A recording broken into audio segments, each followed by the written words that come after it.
Just picturing an enter. It's not what it used to be. Put him the fuck out. Big ups, my guy. Fucking do it. Do you feel the magic? I feel the magic. I literally feel the magic right now. He seems nice. This is a crazy, crazy convoluted thing at this point. Boom, boom, boom, boom, boom. Yeah. And then it's like we're jogging. You know what I mean? They're like, dude, we knew Juliana Pena was going to just be that chick. Sounds like we're in east side of any city. You can definitely clip you.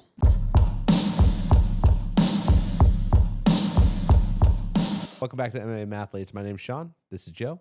We're two casual MMA fans who happen to be degenerate gamblers. Come join us as we chase the perfect parlay each week. This week, we're breaking down UFC 323, Dvalishvili versus Yan. And if you like our content, make sure you're subscribed. All right, we had no UFC fights this past week. We had to do boxing. That kind of was 50-50 if people like that or not. But, I mean, I had a good time. It was really good to watch boxing.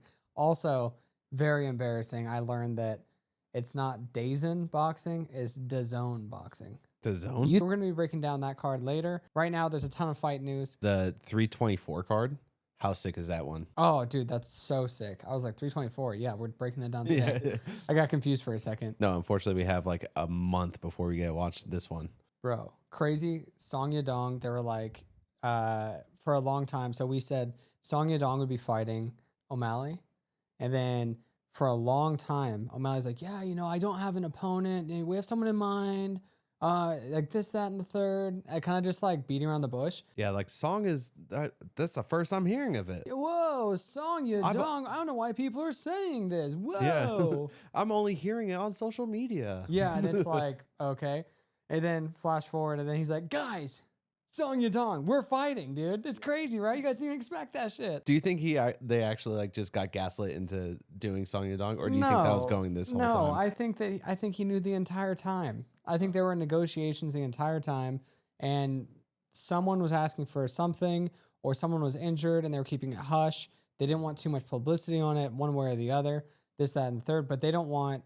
I think another thing is they didn't want to be pushed and forced into doing it before the end of the year. I think that they were like, okay, like I think O'Malley was like, hey man, gone through some injuries. I need to get in the headspace. I need to like do this shit. Next year, first card, I'll be there, you know? And so they were probably like, well, let's not even announce it because the internet's going to go fucking ballistic when O'Malley's there. And we have so many cards to push that we're going to wait till the UFC contract is going to be done with ESPN. And then we're going to have this massive push with these just bangers. Oh, yeah. For Paramount. First of all, it's crazy that they're doing 2 weeks in a row of belt competition. Dude, or belt championships. Here for it. I'm locked the fuck in. Oh, 100%. Which one are you most excited about? I mean, 24, I'm very excited about just because it's the first card of the year. At that point, it's going to be like UFC, like the rebirth, because it's going to die. Mm-hmm. So it's going to go, so we have this card this week, and then next week we have that fight night, and then it's just dead. It's just nothing for like 6 weeks almost. Boom. And then we're going to have this fucking massive banger of a card. Right when it has like the last heartbeat, it's like boom, boom, boom, boom, boom, yeah. And then it's like we're jogging. You know what I mean? I have just so many questions. Like, first of all, is Paramount? Do they have the infrastructure to like have streaming live? I was just thinking about that because ESPN has had many fuck ups, right? And we can agree on this. I wonder if they're going to have the capacity to do it, or if the first one is going to be so big and so massive that they're going to fuck up, like you were saying, and there's going to be glitches. We're going to get the wrong camera at the wrong time. We're going to miss knockouts. We're going to miss punches. We're going to have errors constantly, you know, because they're not really built for it yet. Yeah. And we have to kind of work out the kinks the first 6 months. Well, I mean, ESPN crashed on, or at least for me, on the Anka Live card, the first one. Not even for you. For like, it was like a third of the people. Like they lost like a third of their revenue from that. And like, no offense, like we all knew that main event was going to be kind of, I was pretty drunk when that main event was going on. So I can't remember much. All I remember is that, you know, he lost and it wasn't very fun to watch. That's all I remember when I was drinking. I was pretty with it for the Gaethje fight. And then after that, I was just too tossed. Oh my gosh, the Gaethje fight versus Paddy Pimblett. I am so here for it. How do you feel about Arman Sarukian feeling like the cuck in the corner? Oh, he is the cuck in the corner, dude. Like, calm down. Everyone has to butt in and just like, dude, literally like Ilya tweeted, just wait your turn, dude. They're going to fight, and then he's going to fight. And then, hey, Arman, after they're done, and obviously they lose to Topuria, he said, hey, Arman, come on, I'll fuck you up real quick. We can call it square. I'll go up. I'm going to go fight Islam. We're all good, baby. I was actually thinking about it, and obviously he's saying that he's dealing with personal issues like that. That's the reason why there's an interim belt, and he's not going to be fighting on that first card. What if this is also him to try to like gain a little bit more size, and he's trying to get to the 170 Islam fight? So he's like, I didn't push it a little bit further. I can't really do another lightweight fight because I need to put on more size for the Islam fight. Maybe. When was the last time that he fought, though? He fought 2 months ago? Islam? No. Or not Islam. Topuria. Topuria didn't fight. I think he fought in July. Okay. Was that? I think Oliveira. That was International Fight Week. I don't know if that's going to be... I mean, that could be enough time. I don't know. I just don't think he's going to take that fight. Like, I don't think he's going to win that fight if he takes it, I think that's a stupid move. I think he should reign in 155, and then if he wants to go over to boxing, go over to boxing.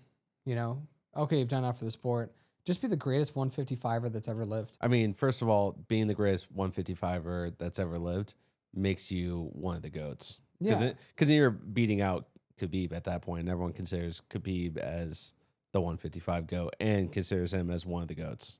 But, like, his brother, for instance... Just put all of your efforts to making your brother the greatest 135er, 145er. Yeah. Khabib didn't have 3 belts. Yeah. But he loves training people, and he's trying to get his whole army of people to have as many belts as they can get. True. You know what I mean? I don't know. If he takes the Islam fight, that's one thing. But if he loses at the Islam fight, it's big risk and big reward. But the negative is too much. I think the most exciting one out of all of them for me, though, is the one that no one's really talking about. Arnold Allen versus John Silva. I am so here for that. You're like, dude, it's so weird. We haven't heard Arnold Allen in so long. Then, like, the next day, he gets jumped. Yeah. And you're like, that was weird, right? Like, that's crazy. Like, all of a sudden. And then it's like, and now he has fights coming up. Yeah. It's like, boom, boom, boom, boom. Oh, my gosh. I am so here. I love seeing Arnold Allen fight. Especially when he's fighting another striker. Knee-jerk reaction. Who's taking that? Oh, my God. I want to say Arnold Allen takes that. But, I mean, I just don't know how John Silva's headspace is right now. I mean, people that come off of, like, that's a pretty rough loss that he took. Like, you either overcome it and you become even better and you become undeniable and you're like, fuck, that's that guy. Or you kind of crumble. I think he's going to try to become that guy. But... it's hard to tell. Arnold Allen hits extremely hard. But then again, John Silva has like aura. How much of that aura was lost with that fight too? So when you see someone, like if I'm looking at someone, I'm like, oh, this guy fucking beat him, but I think I could beat that guy.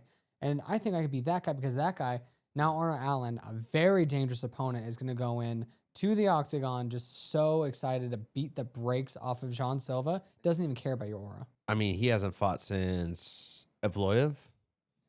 And first of all, that was a tough fight. That was a really close fight, in my opinion. Obviously, Evloev won because of his ground game. But, I mean, that was a while ago. So, I mean, he's only been training since then. Mm-hmm. And he was just training in France, I believe. I know he was training in Montreal. Do you train in France? No, Montreal. Yeah. I was thinking French in my head. Yeah. Because they speak French in Montreal. I was like... The fucking French Canadians. French Canadians, bro.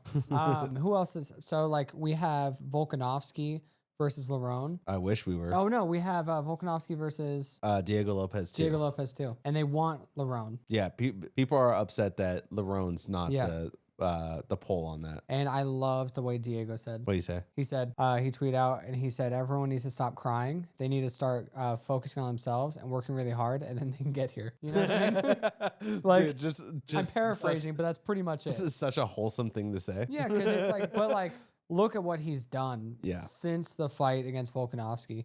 The thing is, though, Volkanovski, he had a bunch of people chirping at him saying that he was washed up and all this stuff.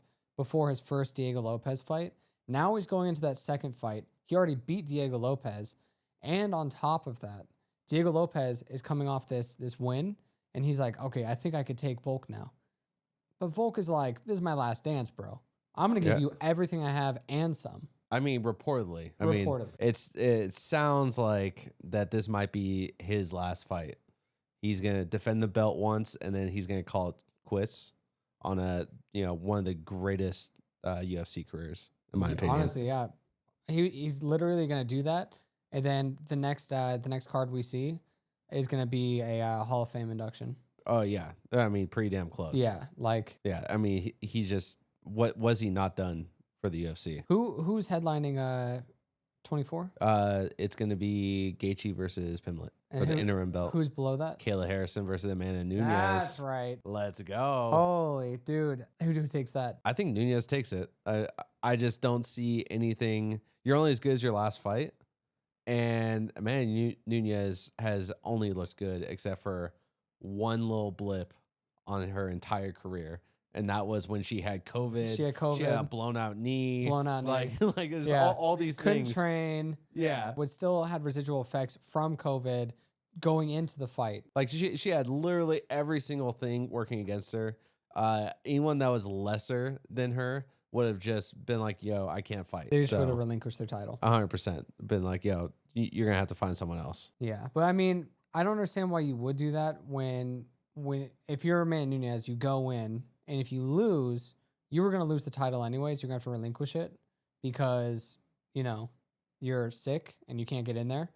But if you go in there and you win and you have all those things going against you, that's pretty crazy. Mm-hmm. So you might as well go in there and get your show bonus and then potentially your win bonus, potentially all these other bonuses. It just sucks for like show business. Yeah. Show business, bettors, fans, haters. Yeah. Oh God, the haters, man. They're like, dude, we knew Juliana Pena was gonna just be that chick. Bro. That time I aged like milk. Yo, this fucking buffoon on one of our comments did a bunch of laughing emojis and a clown thing because there was a draw on the boxing event. Like, brother, did you bet money, first off? Did you bet money that it was going to be a draw? Because that's the only way you're doing a laughing emoji.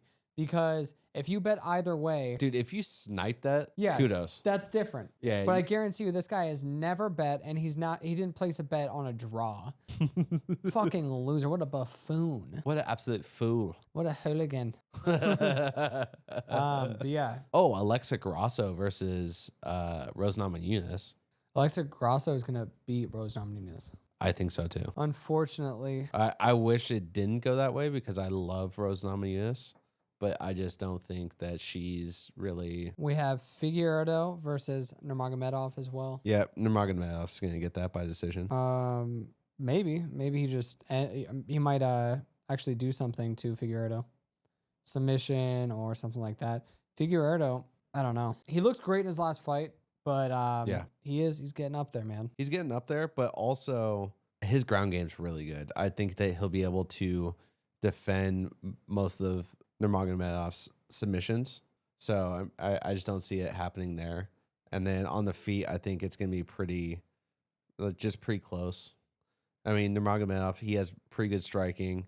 Figueiredo has good striking, but I think he's a little undersized. He's like a weird tween where like he's just like a little too big for flyweight, but he's also a little too small for bantamweight, like which is like a really, really, really specific weight. Yeah, that is. It's super strange because it's only 10 pounds difference, but it's a percentage game. 10 pounds of being that small of a human. Yeah, I mean, he's like sucked up and like he doesn't have the gas tank and like he's, really rough right now if he goes to flyweight. But then if he goes to bantamweight, he is undersized, doesn't have enough length to go up against some of these other fighters. Him versus Sean O'Malley, that would be just the weirdest fucking fight. Yeah, that'd be a very unfortunate fight for him. I mean, O'Malley versus Yan is going to be kind of a weird fight too. Or Yang. I was like, Yan, they already fought. Song Yadong is going to be a super strange fight just because... That's a tough fight. Song has really short arms. I was looking at his like reach advantage. and it's like he has a really short reach compared. But you remember that video of him hitting mitts? Oh, and it sounds like gunshots. Holy shit. Sounds like we're in Southside. Yeah. Jeez. Sounds like we're in East Side of any city. So then we also have Cortez Acosta versus Derek Lewis. That is a fun fight. If you're not betting the under on that one, I don't know what the fuck you're I doing. mean, it's got to be minus 1,000. Oh, yeah. I mean, I think that highest I've seen a fight not go the distance, like numbers wise, was like minus 560. And I think it's going to crush that number. Yeah. If it went to decision, that'd be so wild. That would be wild. Which, I mean, honestly, if it's like plus 800 for it to go to decision, I might, on live bet, depending on how they look, I might just throw it on there. Throw $5 on there for like plus 800 odds. Because, I mean, what might happen is the first round, they're throwing everything, you know, everything's with intent. And then they get fucking tired. Like, if it hits the bell after the first round, I think it goes to decision, you know, because they're just going to be fucking tired of shit after that. But if that happens and they're tired of shit, Cortez probably takes that with his grappling. Yeah, I mean, I think also he just has better technique on the feet as well, like when he throws shots. So, like, ultimately, technique beats out strength. But Derek Lewis, if he clips you, he can definitely clip you. Cortez is willing to trade blows. Yeah. That's his, like, that's the problem with him is, like, you can't really trade blows with Derek Lewis because he can, for the most part, take the shot, but he's going to throw something harder than that shot, I guarantee you. But that's going to be a great one. And then we also have Sean Brady trying to go down to 155. That's just crazy. That is crazy, but honestly, I mean, he probably should. I think 170, he's in a really tough spot. I think he has the Figueiredo issue, right? Yeah, he's 165er, bro. Yeah, because like 155, I don't even know if he can actually get to 155. Yeah, that's the tough thing. But no, I thought he could probably get to 155. He probably walks around at 180 something. I don't know. He is. I think he's pretty close to 170. I think he's at 185. He's a fucking thick human being. He's thick, but he's like, I think that he can cut down that much. If he can, I think he's a fucking problem at 155. He'd be a problem at 155. I'm here for him against anyone. Give him top 10, top 5. Oh yeah, 100%. I mean, honestly, let's see, 155. I would give him someone just like an Arman. Oh, Arman, like fresh out the gate? Maybe fresh out the gate. That'd be a very interesting fight. Because that'd be an interesting fight right there. That's a very interesting fight. Because, I mean, Arman is straight up just a pit bull. He is he just is full gas all the way. I mean, you could probably patty cake him, I guess, a little bit and give him like a Mateus Gamrot, you know, and like have something that's like a little bit more, you're gonna get your feet wet, see how it is with like how, you know, the speed is, because that's gonna be the thing that really he needs to catch up on if he's at 155, is that everyone's so much faster down there than 170. But he might be faster down there. Oh, 100%. Than 170. You know? But like that reaction time of like, you know, how fast people are. I mean, you just train that. I guess you can. No big deal. He's probably been training that even like regardless.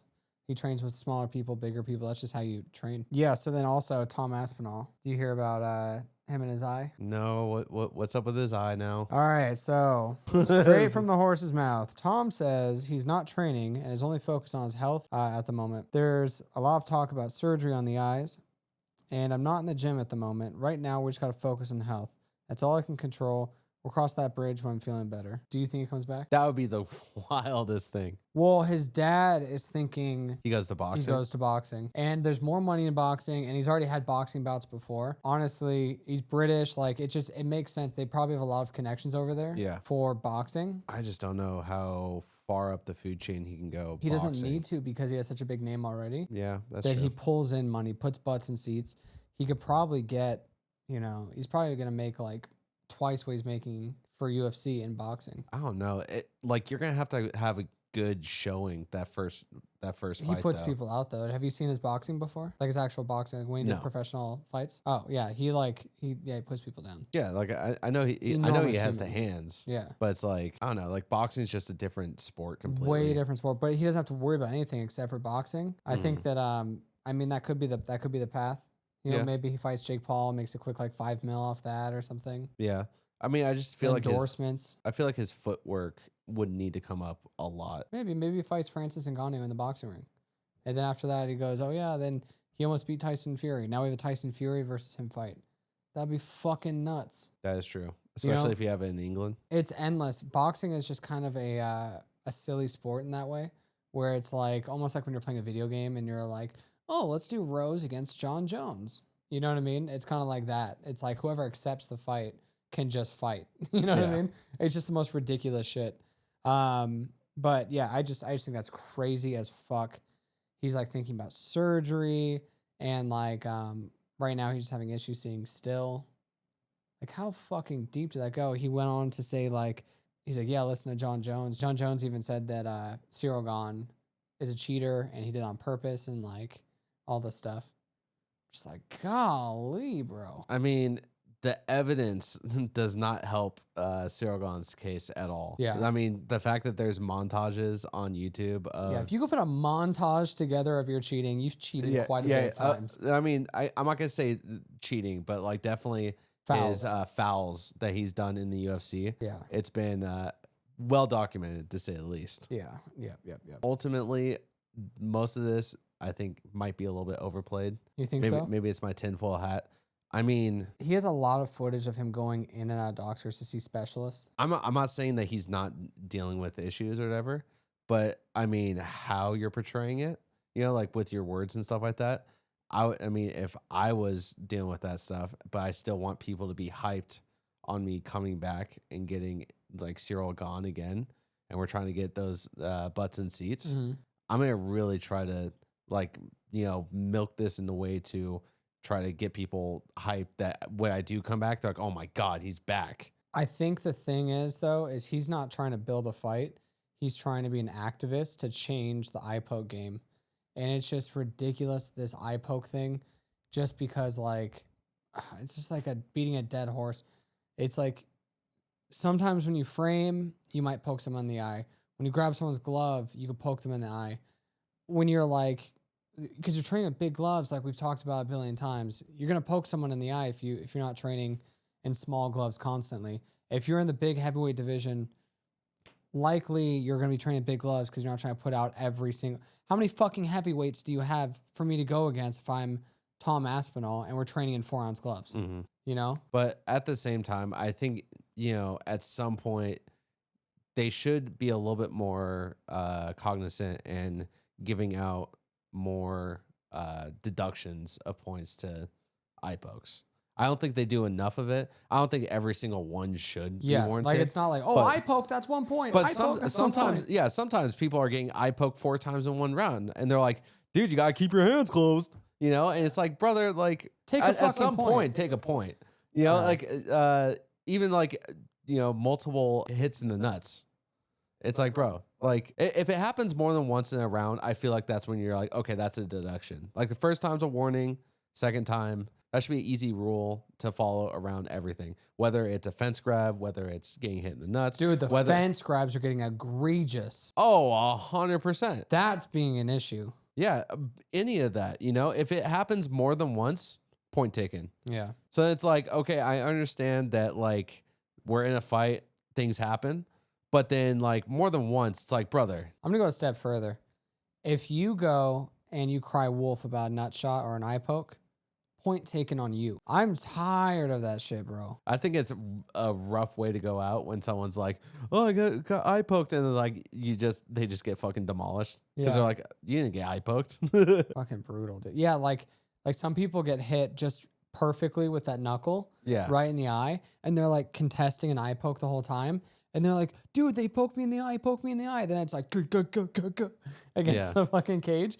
And it's like, you look at the replay and it's like, nope, hand was closed. Yeah. It's like, damn. Yep, that was a clean shot, brother. Yeah, you got fucked up. Yeah, that sucks, man, but it is what it is. Before we get into the early prelims, we do post on Patreon all these picks for free.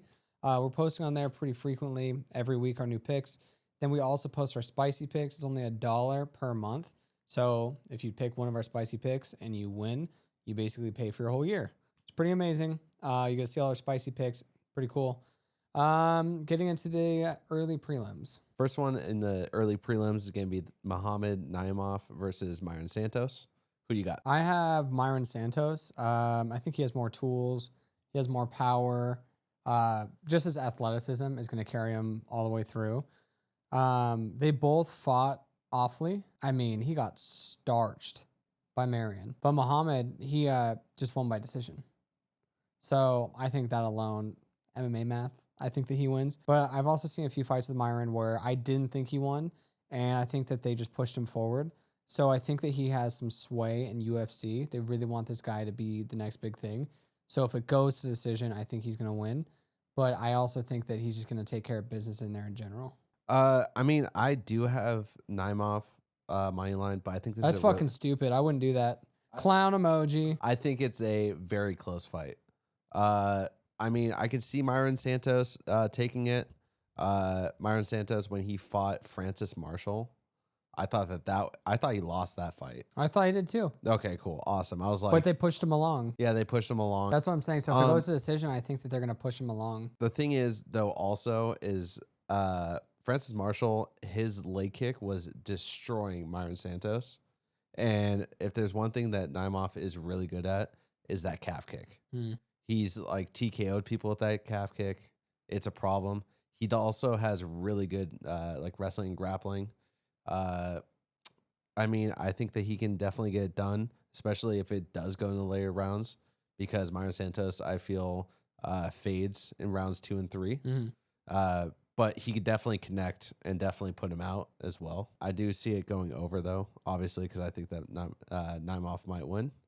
But I can go either way on it. The other thing that I saw is Naimov was getting rocked by a lot of people with the check hook, which is like Myron's like best strike is his check hook. So it's I've literally been like throughout the entire day. You could probably check my dude. All kilos. Of the fights, I'm going back and forth. Yeah, back and forth, literally been back and forth because I'm like, oh, dude, but like Francis Marshall. I mean, like I think Naimov is better than Francis Marshall, which I think he is better.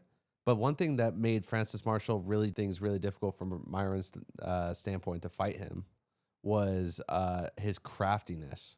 He's a very crafty stand-up striker where he throws stuff from really weird positions. Like his 2 isn't always just a traditional boxing 2. Sometimes it's really like his head's really low. Like he gets into really weird positions that's like, I don't know where you're like what you're doing. Yeah. I don't know what your game plan is. And then he hits and you're like, oh shit. Okay. That's what you're doing. Okay. Gotcha. I mean, so I could definitely see Santos winning as well. You want to do this the old school way? What West Coast rules, right? West Coast rules. None of this East Coast bullshit. We got this. Or Denver. Fuck. 2 out of 3? It's always 2 out of 3. All right, here we go. Fuck. Twice. All right, Naimov. That game sucks, dude. I guess we're doing Naimov money line because I'm really good at rock, paper, scissors. So if we lose, it's because you're really good at that game. Just honestly, so you know. I've been on an absolute cold streak in life, so we might have to go Santos. I mean, I feel like the last few cards I've picked the right person and we've gone the other way. But I'm also like, what if this is the time? You know, it's going back. I feel like the tides might not turn. I think we're gonna go with you. We're gonna go with Santos.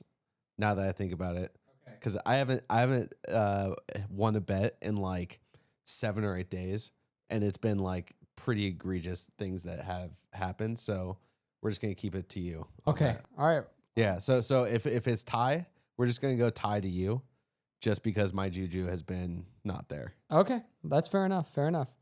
And then if we suck this round, it's whatever. It is what it is. It is what it is. It is what it is. All right. Cool. So we're going Myron money line. Next up. Next, I have Mansour Abdul Malik versus Antonio Tricoli. Who do you got? I have Mansour. I mean, that's the only answer. Well, Mansour's the only answer.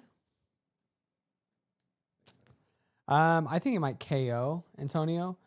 Did you see that spinning elbow that from Nick Klein that he ate and just kept going forward with? Oh yeah, like disgusting, bro. Yeah, this fool's gonna be good. I just noticed that Antonio, he looks really good. He's got incredible striking, incredible everything. But I mean, he can get caught. I just think that he's gonna get caught. I think he might get KO'd, TKO'd. I think Mansour's gonna be too much. I mean, I completely agree. I think that his power is pretty overwhelming. to most fighters that fight him. I think that he's just going to overwhelm this guy. And I think most likely is going to end in a KO. Yeah, super easy. Fucking straight. Next, please. Straightforward. I think the starting line was like minus 1,200 or something like that. If not, some fuckery afoot. Hashtag Wellmakergate. All right. Next, I have Iwu Bernowski versus Ibo Aslan. Who you got? Dude, this fight, I was like back and forth the I whole know. time. How do you say his name? Iwo? Yeah, I have him. same. I think he has a lethal right hand. I think that he's got better grappling. He grapples a lot. Ibo has been submitted. Iwo has 2 submissions. So, I mean, he could submit him. He could TKO him. He could KO him, you know. I see a lot more ways for him to win. But he always dips his head. And Ibo has a really good uppercut. And I think he can catch him with a nasty uppercut. That uppercut could cause like a sequence where he eventually TKOs him. So I think he can win by TKO or KO. But I think that Iwo can win by TKO or submission. So I gave it to him because he has more ways to win. And also decision. Because he could just, grapple the whole time if he wanted to. And I don't think that Ibo has really any answers for that. I think that Aslan's in a skid right now. If he loses this would be fight number 3 that he's lost. The last fight that he was in was Billy Ekalana? Do not even look at me. Elikana? Billy Elikana, that's how you say it. And that was, we're probably going to do some kind of awards ceremony in the next couple of weeks. And that might be the most boring fight of the year. That was so terrible to watch. I think there was like 13 total strikes thrown in the entire fight, and there was no grappling. They were just standing in front of each other, just deeply looking in each other's eyes. I hated that fight so much. But Iwu, I watched him on the Contender Series. This guy is the real deal. This guy's going to be a fucking problem. He's from Poland. He's got that Polish power. He's young, too. He's young. He's hungry. And he looks like he's just excited to, for this chapter of his career. All right, next one. I'm really excited about. This is going to be Edson Barbosa versus Jalen Turner. The return of Jalen Turner. I am so excited for it. Who you got? What a crazy person to come back to. Jalen Turner coming straight back to fight Edson. Oh, yeah. That's crazy. Edson's 39 years old, though. I do have Jalen Turner winning this. He's 30. He's hungry. He's now returning. A lot of people weren't really happy with him leaving and the way he left and all that. But he was a killer. I think that he has that fire lit under him again. He's going to come back in. He's going to go on a little bit of a tear. I just saw Edson kind of slowing down. He's still a dog, but I did see him slowing down his last fight. I just think that Edson, if he loses this, just wrap it up because it's okay. You've had a crazy good career. All those spinning heel kicks, all of those crazy highlights you have. But you got to face facts. You are 39. Age takes out everyone. That's kind of what stops everyone from fighting. So if you're slowing down, it's better to save your health and just retire. And to lose to Jalen, like I said, I think it's a great entry fight to come back. I think he's going to have a very hard fight in front of him, and he should not take it lightly. But if he wins this, he's going to get that momentum built back up again, and he's going to go on a big tear. I also have Jalen winning this. I think he's probably going to just end up using his ground game to ultimately seal the win. But hopefully he is paying attention to the first round because he's going to have a little bit of ring rust, I'm assuming, because he hasn't fought in, like a year or so. But then also on top of it, we don't know how long he was off training, once he retired. Because there's no way like you were just like, oh yeah, I retired and then I'm going to come back to training the next day. That'd be kind of weird. It definitely took some time off, training completely. Probably skateboarding because he's pretty good at skateboarding. Yeah, but, so you're going to have a little bit of ring rust on that. And this is the wrong guy to really have too much ring rust on because he is always sharp. Even if he gets gassed, round 2 and 3, because he's a little bit older and his gas tank isn't what it used to be. Ding. Yeah, seriously. And we have seen Jalen Turner get caught. So hopefully he's, locked in, ready to go, as he's saying. And if he is, I'm excited to see potentially a finish. I think this is a great welcome back for him for a fight. And I think this is a great send-off fight for Edson. I agree. And I think that the reason it's such a good fight for Jalen is to like reintroduce eyes back to him. Like, remember, this guy is a dog. You know what I mean? So, yeah, I agree. Yeah, but I mean, I'm fully expecting this to be a war. And it's going to be, I think it's very tough fight. Yeah. Very tough fight because you got to think Edson's trying to prove that he's not some old dog. Yeah, that he's still here. Yeah. And he is. Like, I mean, he put out Billy Q, like about a year and a half ago or something like that? And like, that was a vicious knee that he put on him. Put him the fuck out. So it's like, still has that power. He still has the crispness. And he still has that mental Christmas. Yeah, Christmas. He still has that mental game of striking. So, I mean, I would not overlook him whatsoever. But yeah, it's definitely I think that's gonna be the fight that when you're watching the card, that's the one you're at, oh shit, time to lock in. This is gonna be a different card. You know, because I have the bold prediction that this is gonna be a top 5 card for this year. Oh, I can't say easily. The way it is on paper, it should be a top 5 card. Yeah. Like it should be a no-brainer. Top 3 card, maybe. Yeah. However, there's definitely some times where we're looking at this and it's just dog shit. Yeah. I mean, there's sometimes you're seeing it and you're like, man, might overperform. This might just be that card, the magical card. I'm not going to lie. And then it underperforms. 100%. Underdelivers. And that's the worst feeling in the world. I'm not going to lie. I had a lot of fun watching boxing this past weekend because it was on the gas the entire time. Really? And that's the thing that UFC is kind of missing right now is those people that are on the gas. Did you hear about there's a lot of people thinking that they're trying to get a lot of these, like the chin strappers and all the grapplers that are decision fighters. They're secretly trying to get the judges to sway against them to try to get them out of the UFC so then they can have more fun fights because obviously pay-per-view, like the things that sell pay-per-views are like knockouts because that's what casual people want to see. And so they're like, where do we give them our money? Just go to the pew and they just like pass around the donations. Yeah, passing around the hat at the UFC events. Yeah. But there's a lot of chatter about that potentially Not being the chatter. The fucking chatter. Yeah. Yeah, they're on their fucking chin strapper scanners. Like, yeah, we're going to get rid of them. No, they have the chin strapper subreddit.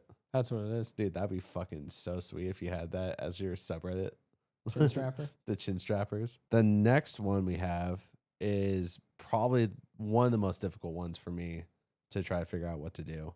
That's going to be Marvin Vettori versus Bruno Ferreira. Dude, the amount of back and forth on this one. Dude, first of all, we're going to get this one wrong. I mean, there's only 2 scenarios, right? Either Vettori gets put out. Okay. You think Vettori's going to get put out? He's never been put out. He's never been put out. He's never been submitted. Either that What happens, the fuck? right? Well, the thing is that Bruno Ferreira has never been in a fight where it has gone the distance. True. So either Vettori is going to get put out for the first time or Bruno is going to lose by decision for the first time. He's going to go the distance for the first time and lose.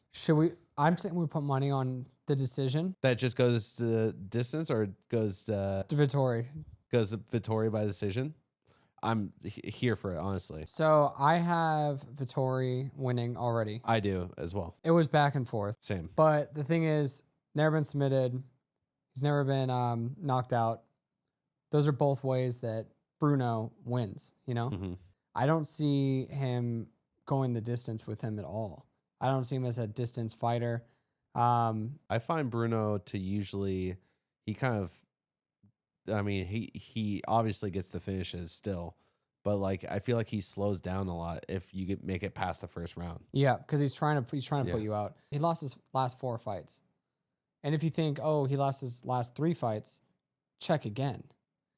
He lost his last 3 fights in the UFC, but he lost that street fight of Brendan Allen right before He lost in the ring to Brendan Allen, bro. So he's kind of on a skid. He kind of needs this right now. Yeah. I think he's gonna come out. I think his team has a very smart game plan. I think they're gonna say, bro, you're not gonna get knocked out. You're not gonna get submitted. So this is what we're gonna do. We're gonna push the pace, and we're gonna make sure that you're gonna outpoint this guy. You gotta really. It's kind of like in boxing. It's like, dude, you just gotta box with this guy. You can't brawl with him. The equivalent, whatever that is in UFC, it's like, bro, you're going to go the distance with this guy and you're going to outpace him the whole time. You're just going to put it on him. You're not going to put out Ferreira most likely because that's just not really who he is right now. Yeah. His ground game, wrestle him against the cage, wrestle him on the ground, tire his ass out. I see that happening. But I mean, Ferreira's been submitted and he's been put out. Yeah. So anything could happen in this, but I think that we should do decision Marvin. I mean, I'm down to put that as the lock of the week. I don't have a lock of the week yet. Yeah, it's really hard to do a lock of the week. I mean, so many of these are just toss. These are great matchups. Excellent. Like whoever did this one, chef's kiss. Like absolutely amazing. They did such a good job on literally every single one of these fights has some kind of weird question mark that needs to be answered. Even when you go all the way up to like Henry Cejudo versus Peyton Talbot, that there's a bunch of question marks there that we're going to have to find out. Even when you get to Pantoja, even when you get to Merab, all these things do have questions that need to be answered. And I agree. It's like, you can't say wholeheartedly any of these that it's going to hit. Yeah. Like I would love to be like, oh yeah, Merab's definitely going to just win this, 100%. Dude, Petr Yan is a dog. I know. And it's the same thing with this fight. Marvin Vettori is a dog. He's going to keep fighting with you until the very end. We saw it even with Brendan Allen, this last one. He literally just kept in it. He could have quit at any point because Brendan Allen was absolutely styling on him for most of the fight. He was just putting that pace on. One thing that's kind of interesting as well is that Bruno usually, like, obviously he has the gas pedal in the first, like, pretty much the first half of the first round. He really puts like this crazy pressure and essentially puts you on the cage from it. But after that, he kind of lets up. Yeah, then he's on the cage. Then he's on the cage. And then he's trying to go for that counter strike. Yep. And I don't think you can do that with Vettori. I think Vettori is too good. Yeah. And I feel like Ferreira might be one of those. This is going to be that question that's going to be answered on this fight. He might be one of those like Roman Kopylov type of fighters where, like a top 15, top 10 guy is going to be a little too much for him. But anyone that's below that, he's going to absolutely maul. Oh, he's just going to be a gatekeeper at that point. Yeah. I think he's the top 10. Yeah, I think he's going to be that gatekeeper for the top 10, top 15. And that, like, but who knows? Maybe he is that guy. He does move up. I just don't see it with Vittoria. So next one, we have Nazim Sadikov, right? Yeah, that's how you say it. Versus Faris Zayem. Who you got? So I think you're going to be shocked with the answer. I'm going with the Syndicate kid. Let's go. Nazim Sadikov. Same, brother. Oh, sick. Okay, cool. Yeah, dude. I just think his striking is so good. I just think he's such a fucking tough customer. Razor thin.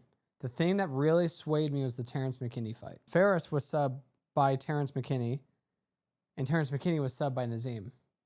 So with that MMA math alone, I mean, that just shows you right there who you should take in this fight. I think that Nazim, though, I think he looks really, really good.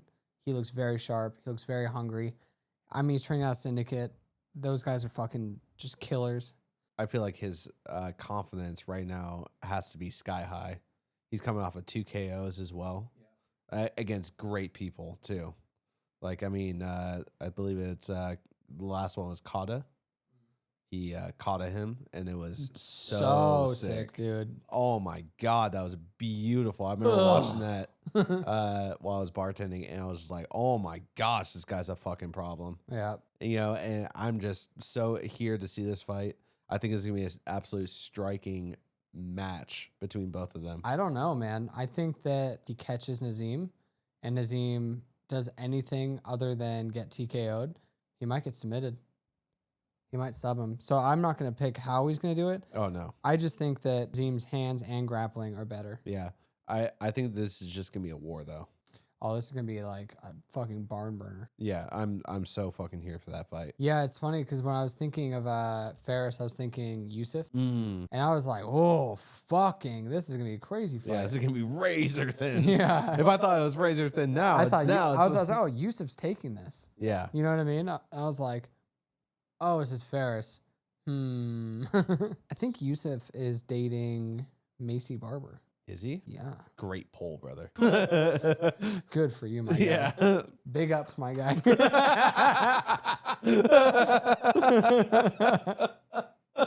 Oh, that's so funny you said that because the next one is Macy Barber versus Karine Silva. Oh, you already know who I'm going for. Well, first of all, we gotta do our rule in life, right? Never bet on the fight nerds.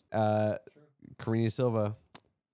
I think that Karine Silva is fight nerds, and I think that her only good thing about her is her submission game, and I think Macy Barber, she's not even gonna have to worry about that.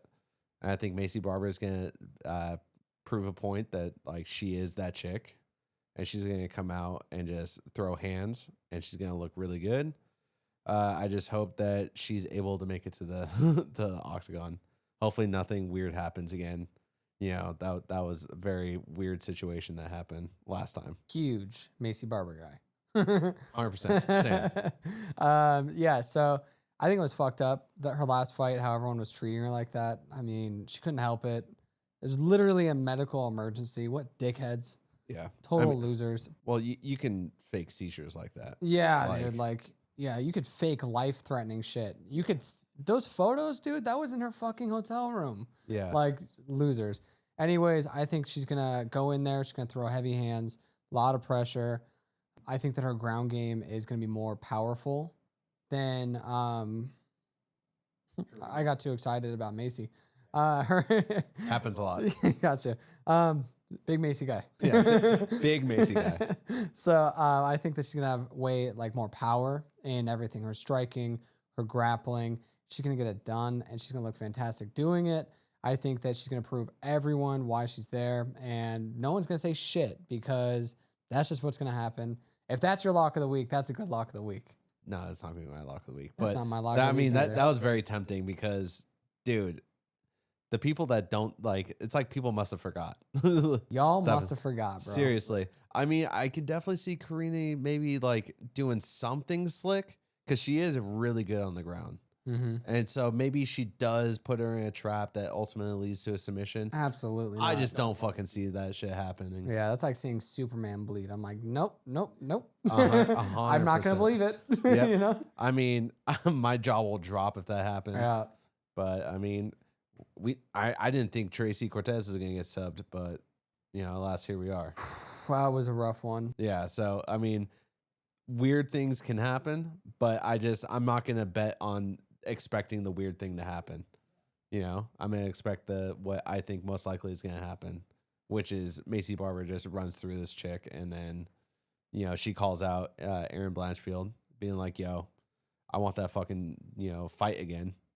You know, like the last time we couldn't fight because of my medical issues.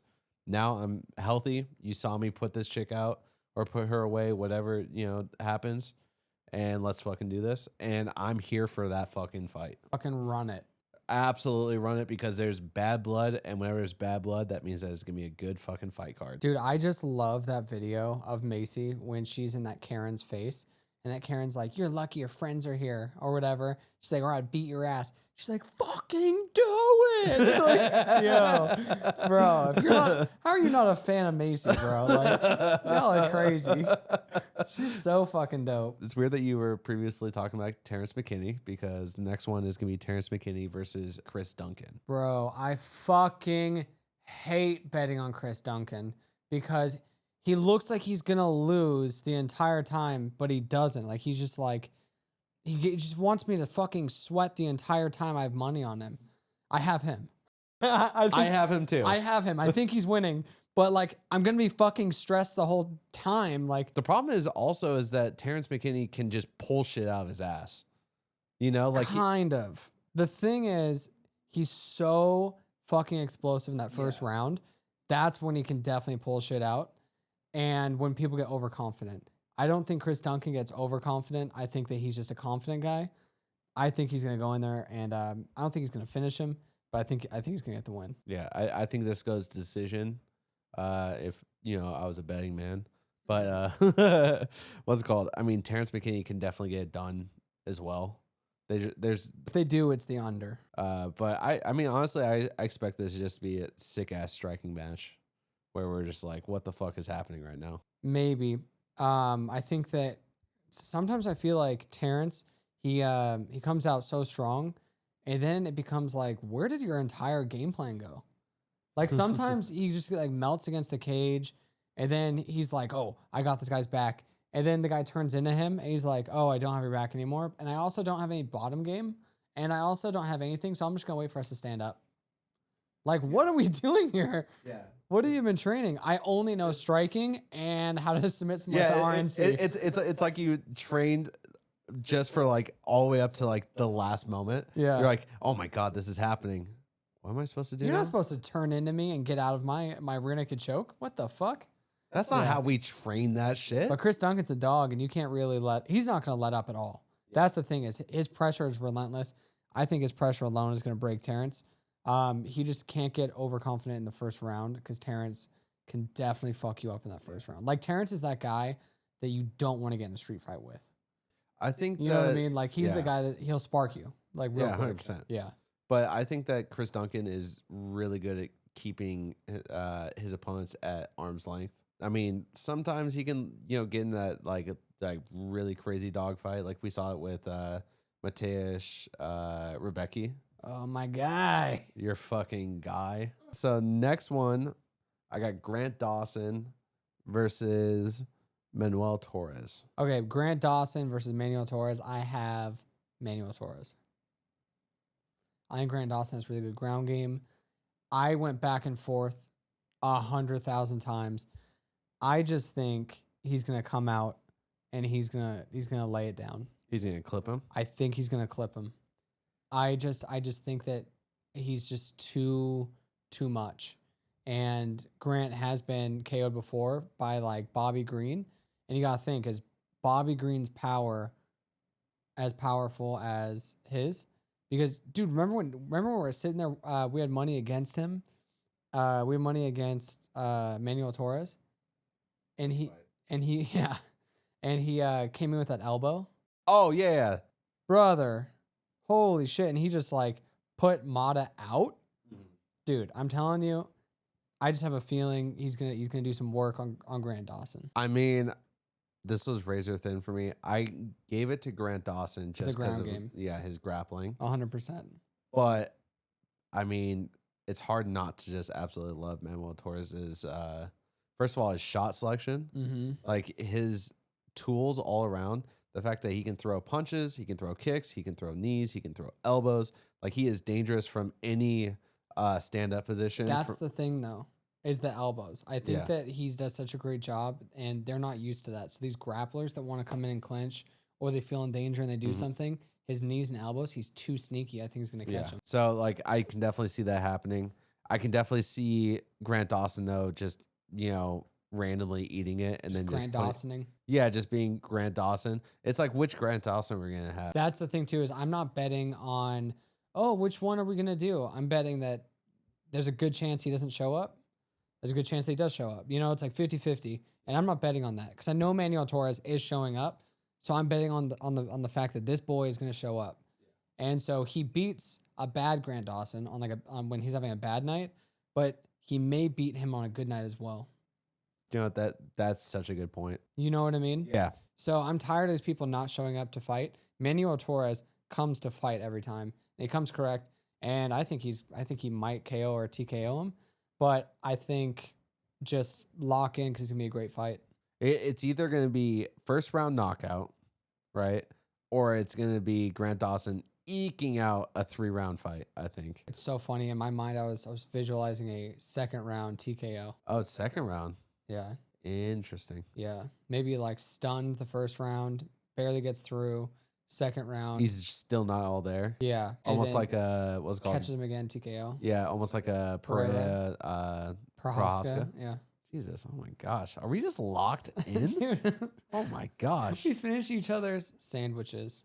Yeah, so we could definitely do what's it called? Manuel Torres. I literally throughout the entire day I've been switching. I was actually watching our old video. We did a different video saying this, and it was the knee-jerk reaction of when it got announced.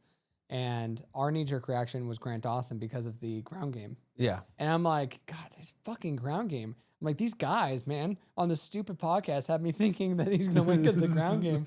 But then I was like thinking more. I'm just like visualizing in my head. And I'm just like, I just think he has too many tools. I think he's too sneaky with his little shots. Yeah. And I think he's going to catch him. Yeah. And, I don't think we've seen much of Manuel Torres's takedown defense either. Like we haven't really needed to because he's fought predominantly strikers. Would you say Grant Dawson is like a Merab or like a Khabib where it's like you're gonna get taken down? Yeah. It's more you would? Oh no. Oh sorry. I would just say he's more like a regular grappler. Like he's a grappler. Yeah. He's not like a Khabib or Islam or What he does though is he is a little bit different where he is a grappler obviously and he wants to get to the ground. But he's not going to exert a whole shit ton of energy to get that takedown. But at the same time, he's not a Khabib or Islam where he goes and he chains different positions to get the takedown as well, which would be a little bit easier for you in terms of trying to keep the pressure for the takedown. It's either A, you're doing that, you're chaining that, so you're minimizing the amount of effort to get that takedown, or you're exerting all the fucking effort in the world. And you look like that weird guy, like kind of like Jonathan Almeida versus Curtis Blades, where he's just trying so hard on that dude. this lock-in is just weird. Yep. I'm feeling it. The same. Do you feel the magic? I feel the magic. I literally feel the magic right now. So he's just trying so hard on that one takedown. He's not either one of those. He's okay. I got that leg. Okay, he's not gonna let me get that takedown that easy. I'm not going to exert my energy to get that. I'm going to kick back into kickboxing range. But that plays into Emmanuel Torres. Yeah. Because it's like, all I need to do is show him enough that it's like, he doesn't want to go for it fully. He also is really good at showing stuff up the middle. He's good at throwing teeps, throwing knees. All of his stuff is just perfectly tuned and tailored for whoever he's fighting. Emmanuel Torres, he has a very good camp behind him. And I think he takes this. All right, before we get into the main card, join us on our live stream this Saturday on Kick, Twitch, and YouTube. We're going to be reacting to every fight and placing live bets. So win big or lose big, you don't want to miss it. To start off the main card, we got ourselves a fucking banger. We have Yan Blachowicz versus Bogdan Guskov. Who do you got? My notes say he's 42 years old. Pretty fucking old. Not going to go with him on this fight. Bogdan is a dog. Yan Blachowicz, he's got to give it up. I mean, if he does win this fight, it's because he's going to try to wrestle with Bogdan and he's going to try to squeak out that victory. But it's like, brother, you're 42 years old. You're in a very tough division. Like, these guys put people out for free. You know what I mean? I think that you should focus on your health and your family. 42 years old in that division. This should be your last fight, especially if you get put out like I think you're going to by Bogdan. I think he's going to get put out by Bogdan. If you didn't pick that up yet. Is that your lock of the week? That's not my lock of the week, but it is my lock of the week. It is? Yeah, that's my lock of the week. I think he's going to knock out Yan Blachowicz. Okay.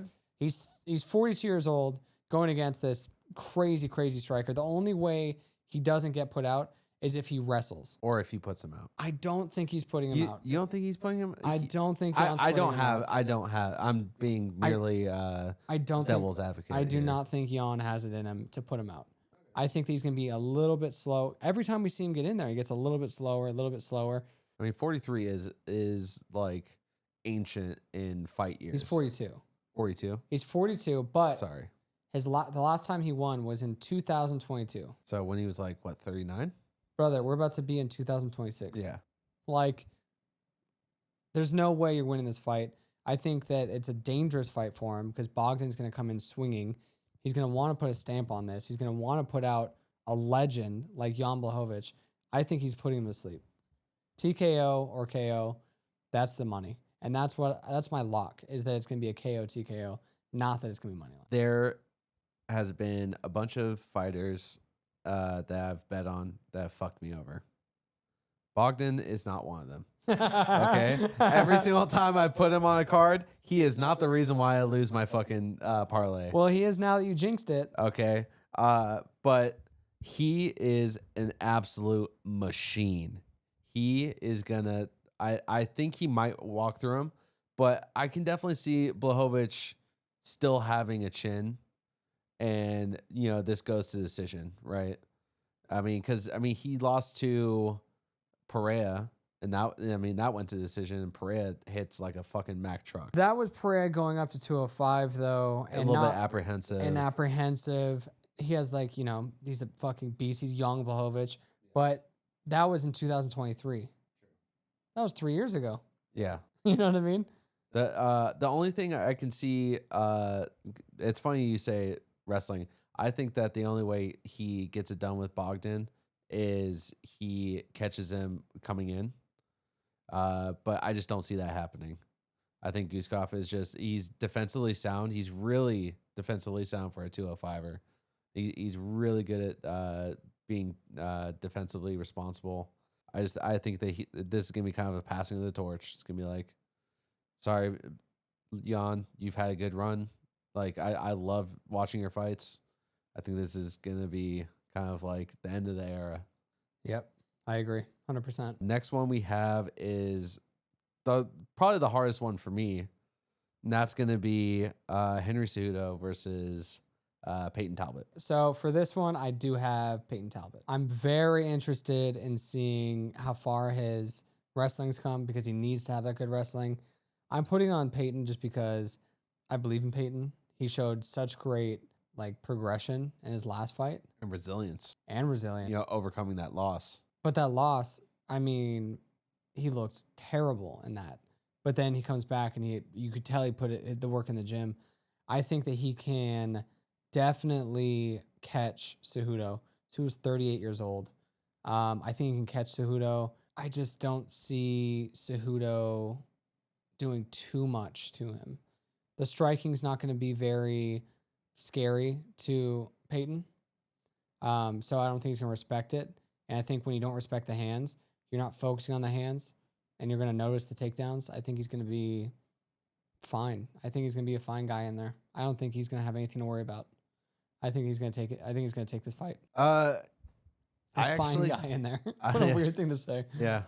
He seems nice. I actually don't have one for either one. I have just the over.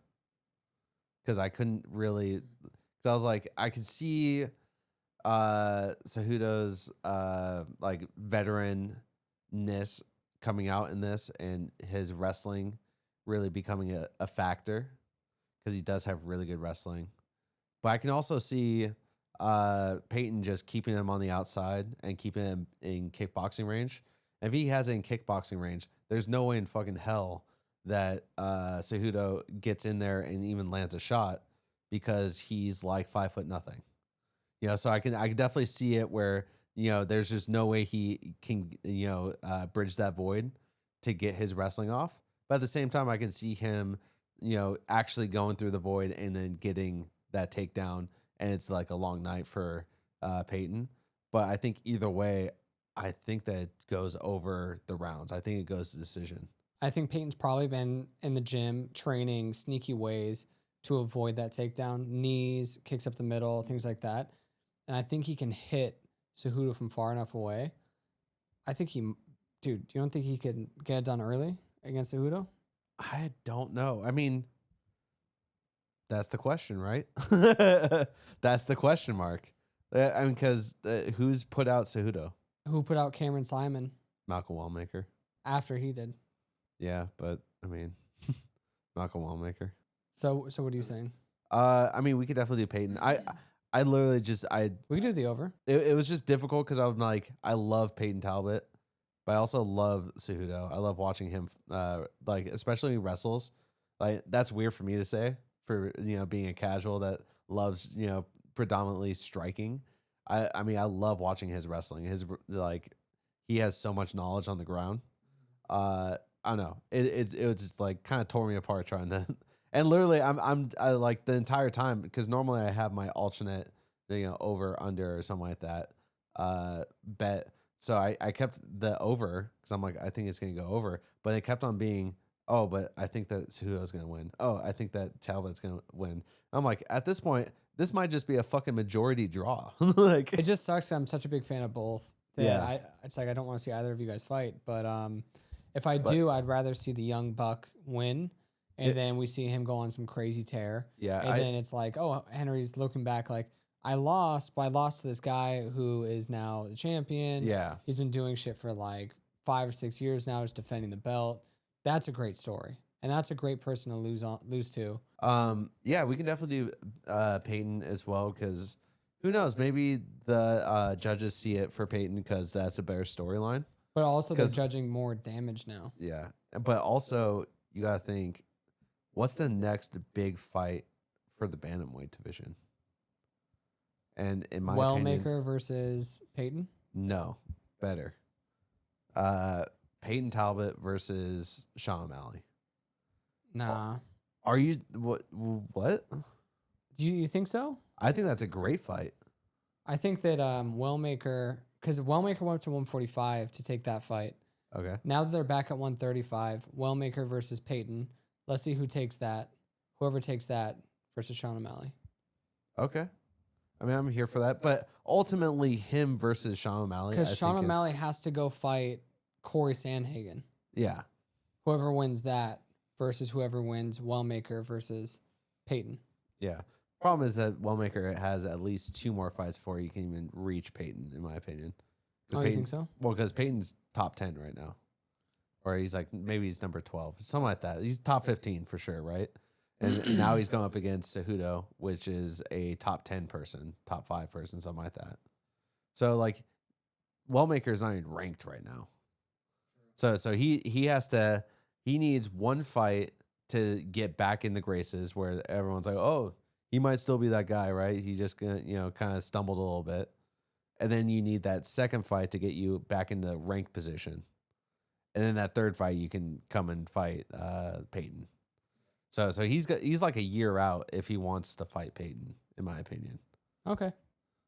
So I guess Peyton versus whoever wins or whoever loses the Sandhagen Corey fight, or the Sandhagen Sean O'Malley fight. Because then whoever wins that goes and fights for the belt. Loser fights Peyton. Then he's next up. Yeah. If he wins. Yeah. Wait. So next fight we have is going to be Brandon Moreno versus Tatsuo Taira. Oh my God. Viva la Mexico! Brandon Moreno. Did I say that Macy Barber was my lock? I don't think so. Okay, cool. Because my lock is this one. Oh, yeah? I think Moreno by decision is going to be the lock right here. You think so? Yeah. I know a lot of people are writing on Tatsuo Taira saying that he's going to submit him. I've seen at least 10 TikToks about it. No way. Being like, dude, just don't even worry. The lock is in. It's going to be the fix is in. Yeah, dude, the fix is in. Tatsuo Taira, second round submission. And I'm like, get the fuck out of here. First of all, Brandon Moreno is a former champion. He's an absolute dog. That's crazy. What dude, a crazy fucking dude. His point. wrestling cardio is really good. His jiu-jitsu is really good. His striking is phenomenal. Like, I just don't see Tatsuo.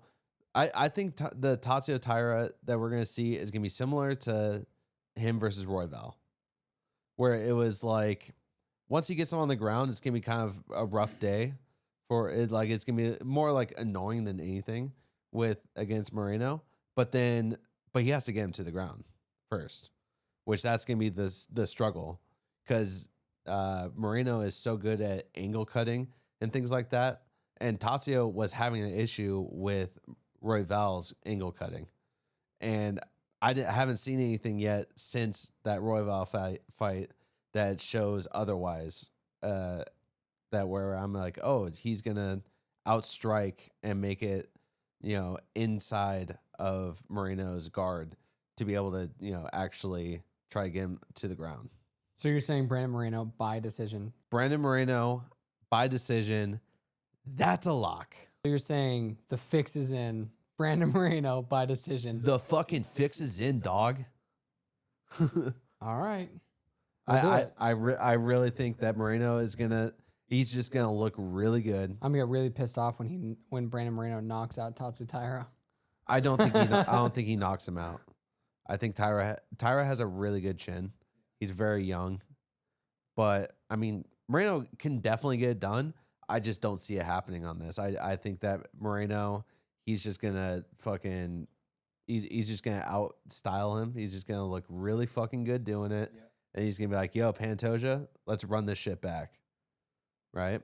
Or he's going to be sidelined waiting for, whoever wins that fight. So I guess we know who you're picking for Pantoja. Yeah, I think that he's just like you said, the champion. He had championship fights before this. He just had such a great run since he's lost. He's just, I don't know, he just looks incredible. I love his boxing. I love his takedown defense. I love his ground game in general. He's just an animal. And also with like those, with a 5-round fight, normally, like people that normally fight 5-round fights, you'll see them, obviously start off a little bit slow. They kind of probe a little bit, and then they push the pace as the fight goes along to try to set that pace. But Moreno's never been that fighter. He starts with the pedal to the metal, so he keeps that pace going for 5 rounds. He can do that for 3 rounds. I don't know. I just think that he's going to show everyone why he was the champ and why he wants to fight for the belt. Whoever it is. Yes, sir. Yes, sir. All right. So we got the co-main event up next. This one is going to be Alexandre Pantoja, the champ, versus the challenger, Joshua Van, for the flyweight championship. Who you got? This one is super, super interesting. So I have Pantoja. I think Pantoja's going to win. His grappling is better. I think the way it's going to happen is he's going to come in, flurry. He might get hurt on the way in by Van. He might not get hurt. Point is, he's going to get his grappling off. He's going to get to a submission. He's going to submit him. He's going to try and make it an easy, short night. If it is a longer fight, we have seen Josh Van in a fucking war against Royval. 3 rounds. I mean, that's potential fight of the year. Non-stop though. Didn't stop throwing for 15 minutes straight. Still had power, still had gas in the tank. Very interesting because Pantoja has a big problem when it gets to like those later rounds. His defense blows dick. It's like terrible. His gas tank just goes out the window after probably like 2 rounds, 3 rounds. Like halfway through round 3, that's when his gas tank really starts to just go downhill. But by that time, he's up 3 rounds to 2, so he's fine. Or 3 rounds nothing, because normally he has that pace to just outpoint someone. Yeah, his pace is incredible. His strength is incredible. I think that I know Van went against Royval. But I think that Pantoja is a different breed. I think he's the last of his breed in that division. I think Brandon Moreno is pretty close, but the pace and the pressure that Pantoja puts on, there's a reason that he's beaten Moreno. He's beaten everyone in the division. He's just lapping the division over and over because he's that good. But I think that he's going to show us on Saturday why he's the champ. I don't see any reason for him to retire. If you're going to keep winning, just keep getting these paychecks, I guess. Yeah. The one thing that is a little concerning as well is like Joshua Van, he's young. And the thing with young people is that they have that invincibility thought where like it's just this like confidence of being young and just like, oh, like, like that shit's not going to affect me type of thing. And so he might have that dumb confidence where like, oh, his shit's not going to affect me or whatever, where he just pops off and actually just puts out Pantoja because he's like, he's not thinking about it. He's not thinking about it. He's like, he just does it. Yeah. Yeah. So there is definitely a possibility, and there is a universe where in the future Joshua Van wins, and he just goes and puts on that performance where he puts him on notice right off the rip, and then he just has that night. Do you think Josh Van hits harder than Brandon Moreno? I don't fucking know. I think he has more volume, but I don't think he hits harder. So it'd be impressive if he did knock out Pantoja, because Brandon Moreno has hit him with some heavy, devastating shots. Pantoja's just kept coming. Yeah, that's true. But I'm just saying there is a world where he just, because of his like young was it naivety, whatever you want to call it, where like he just doesn't, like he throws caution to the wind. There is a possibility where he could actually just get it done because of that. Oh, for sure. I don't see it happening. I obviously have Pantoja winning. Yeah. But like I would love to see that world. Yeah, I mean it'd be very interesting to see him at the top in the championship thing, because if he wins and he becomes champion, Pantoja, how old is he? 35, 36, something like that. Like they may run it back, okay? They run it back, and let's say he loses again. If I'm Pantoja, I'm dipping. I have so much money, I'm chilling. Yeah, life's good. Yeah, life's good. I can become a coach at ATT. Do another run. Like I'd have to regain the championship. I'd have to go on a run. I'd have to build. It's like, what are we doing here? And the thing is, also, you have to have. It can't be a decisive win, right? Like it would have to be like kind of like a little bit contested, where you're like, okay, well, it was a little bit back and forth, and then maybe he got caught. But if Josh Van just puts him on notice, like let's say the first couple exchanges he cracks him with something, gets respect, and then it's just like a long ass night for Pantoja, then I don't think he gets to run it back. He has to fight someone else, and then he can run it back. This is a crazy, crazy convoluted thing at this point. Oh yeah, there's no way he's putting Pantoja on notice and having him have a long night. I mean, I don't even want to talk crazy. It is crazy. It's getting too crazy in here. I mean, it's just my heart just ultimately wants Josh Van versus Brandon Moreno, because that's the fight that everyone wants. I mean, that fight could still happen, even if Pantoja, like if that doesn't work out. Yeah, but that could be the next fight. I don't think that would be I think Moreno deserves, if he Pantoja. Yeah, if he takes out Tyra, I think he deserves to at least like have his name in the discussion to go up against Pantoja again. I mean, it was crazy that he didn't get to go up against him the second time, or I guess technically the third time. Like he didn't get an immediate rematch against Pantoja. I thought that was crazy because that was a close fight. I mean, I think we can all agree that was a pretty fucking close fight. I mean, I had it Moreno winning, I think, when I was watching it. And so it's like, I don't know. I think he deserves to run it back, and he deserves to try to get that redemption. All right. We're here. The main event. We got Merab Dvalishvili. I wish Joe can say that. Versus Petr Yan. I wish I could say it too. I have Merab.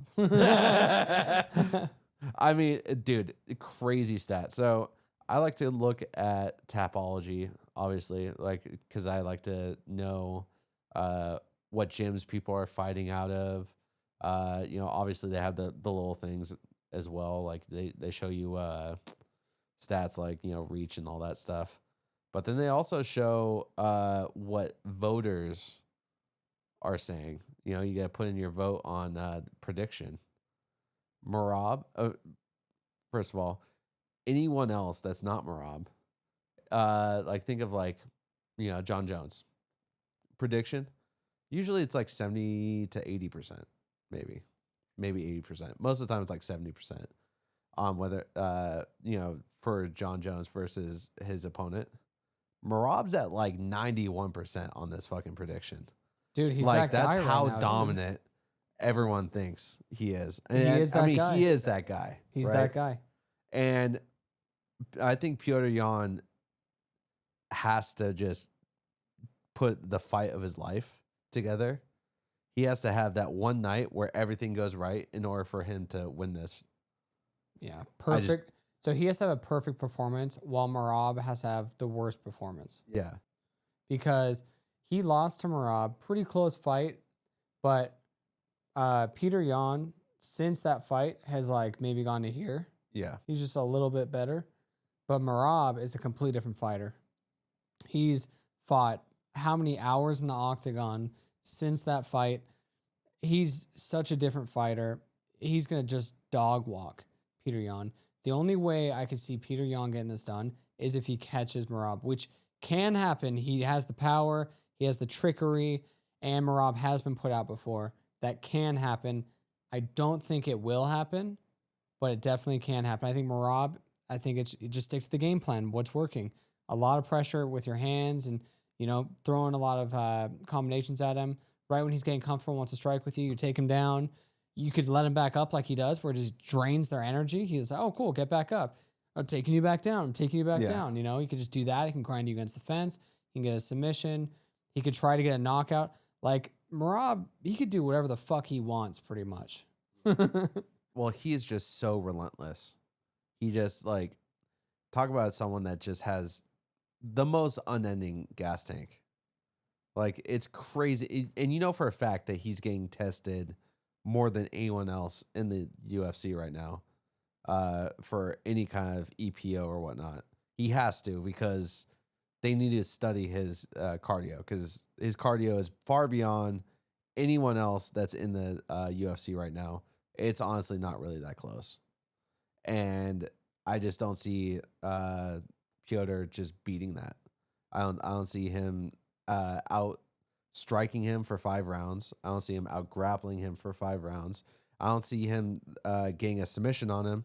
The only way I can see him getting success is catching Merab when he's coming in, or if they're in some kind of clinch and he catches him in the clinch with like an elbow or something like that.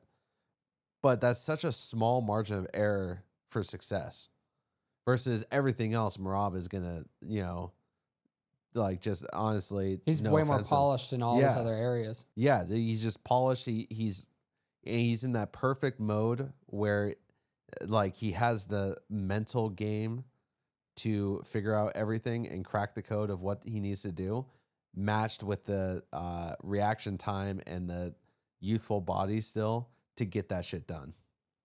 He's in the perfect prime, and I don't see Petr winning that. I think he's going to get, a 4th title defense this year? Yeah. Crazy. And if he's not Fighter of the Year, I don't know who is. Yeah, honestly, how are you even going to say anyone else is Fighter of the Year when he's on his 4th title defense this year? That's fucking bonkers. You can fact check me on this, or I guess I'll be fact checking myself later. But what's it called? I believe if it goes 5 rounds in this fight, then he's fought more in 1 year than any other fighter, or something like that, in a 1 year span.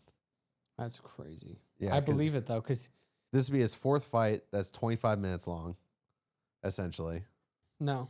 Oh no, because you got Sean O'Malley. That was still 15 or 20 minutes long, because it was in the 3rd round. Oh, 3rd round, yeah. It was the end, maybe halfway to the end of the 3rd round. So I guess 10 to 15 minutes. But then, you have 3 more 25-minute fights. That's crazy. That's almost 100 minutes. Yeah, 85, 80, 85 minutes, something like that. Yeah, dude. Absolutely wild. I'm sure he wants to do that in one night as well, just to really prove it. The thing is also is next year he wants to have 5 title defenses, which is wild. He would have to have an unscathed fight this fight, right? Either put him out or just have minimal damage, and then be able to come back in February and fight again. Yeah, that's more interesting to me for him to do 5 title defenses next year, because we're going to start turning in a lot more new blood. Yeah, this is definitely the changing of the guard. It's changing from ESPN to Paramount Plus, and I feel like with that, a lot of the old is becoming the new is coming in. Yep. I feel like that's kind of been the theme the last few fights, is out with the old and with the new. Exactly. Except for the rigatoni guy. What's his name? Rioni Barcelos? Oh, Rioni Barcelos. Yes. Except for that guy. That guy's going to be here forever. As long as we're placing money on him to lose, he will be winning. Yeah, because for a fact that the one time that we actually bet for him is when we lose. Honestly, if it wasn't against the if FBI wouldn't investigate him, he owes us money from how much we're betting towards it. All right, that's a wrap for this week's fights. Thanks for hanging out with us. If you enjoy this content, all of our social media is in the bio. Be sure to subscribe, cash those tickets, and don't forget, bet smart, fight hard. Catch you in the next card.